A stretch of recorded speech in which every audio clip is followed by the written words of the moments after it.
I draw the line in the dust and toss the gauntlet before the feet of tyranny, and I say segregation now, segregation tomorrow, and segregation forever. In 1963, Southern segregationists got a new rallying cry, and the civil rights movement gained a new arch-villain. But even as Alabama's incoming governor, George Wallace, invoked the spirit of the Confederacy, movement leaders were preparing to challenge segregation and racial hatred in the state's largest city, Birmingham. Like many southern cities, Birmingham was struggling to throw off its racist legacy. You've got to keep the white and the black separate, just like you got to keep them in school. The town's top police official, Eugene "Bull" Connor, embodied the entrenched prejudice of the Old South. He had given Klansmen free rein to beat the Freedom Riders in 1961, just as he allowed them to persecute Birmingham's black population and firebomb their homes with impunity. By 1963, the public outrage sparked by the Freedom Rides and other high-profile civil rights demonstrations had disappeared. The movement needed to provoke the kind of newsworthy confrontation that would capture headlines and TV screens. If you're looking for a fight, Martin Luther King was told, you're sure to find a good one in Birmingham. King and the SCLC launched Project C on April 3, 1963. The C stood for the Confrontations, designed to bait Bull Connor into outrageous action.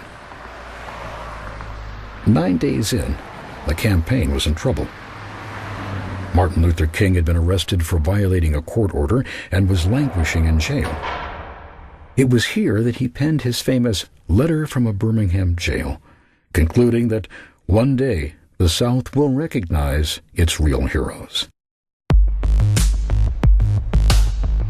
King was released from jail on April 20th to find the Birmingham movement in peril.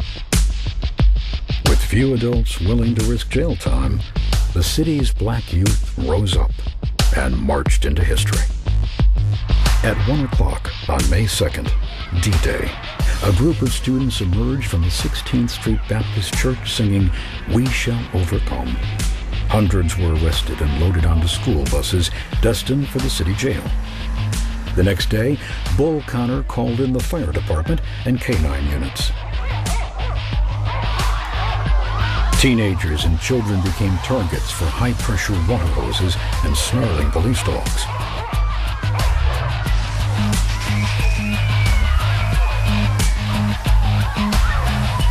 News reports and images from Birmingham spread like wildfire. The New York Times called the events a national disgrace that made a mockery of the legal process. A letter to the Washington Post read, "If the United States doesn't stand for some decent average level of human dignity, what does it stand for?" Day after day for a week, the scene was replayed.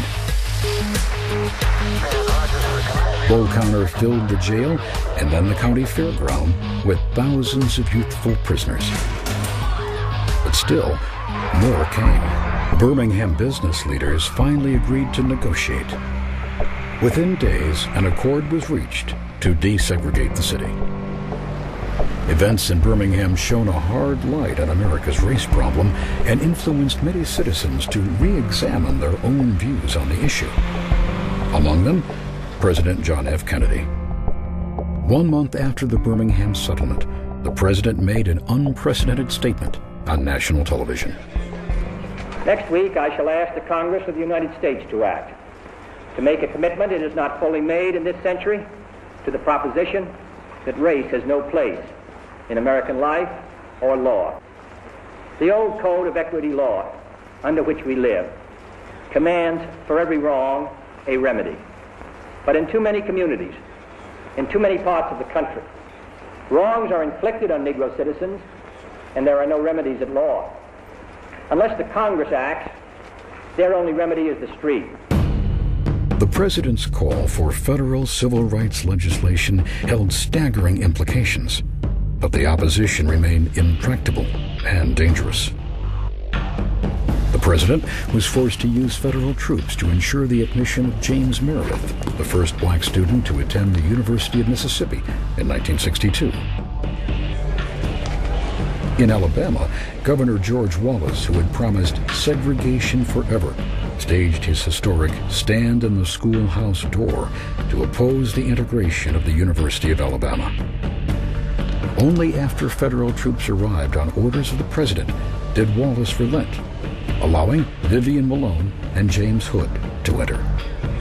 And just hours after President Kennedy called on the nation to embrace civil rights, NAACP Field Secretary Medgar Evers was gunned down at his home in Jackson, Mississippi. Jim Crow was on the run, but he remained armed, dangerous, and determined to die in a blaze of glory.